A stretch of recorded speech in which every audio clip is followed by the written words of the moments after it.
کیا عورت اس وبا سے حفاظت کے لیے اپنے گھر میں اذان دے سکتی ہے؟ اذان دینا جو ہے یہ وبا دور کرنے میں ایک بڑی مؤثر چیز ہے، اور بزرگان دین نے اذان دینے کے جو مواقع بیان کیے، ایک تو نماز کے لیے اذان دیتے ہیں نا، 5 نمازوں کے لیے، جمعے کے لیے، اس کے علاوہ جو اذان کے مواقع اس میں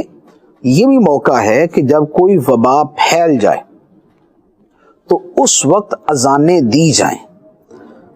کثرت سے اذانیں دی جائیں، تو یہ اذانیں دینا جو ہے یہ بلا کو دور کر دے گا۔ تو یہ بالکل ایک حل ہے یہ، اور علماء کرام نے اس کو بیان فرمایا ہے۔ البتہ اب یہ بات کہ خواتین دے سکتی یا نہیں،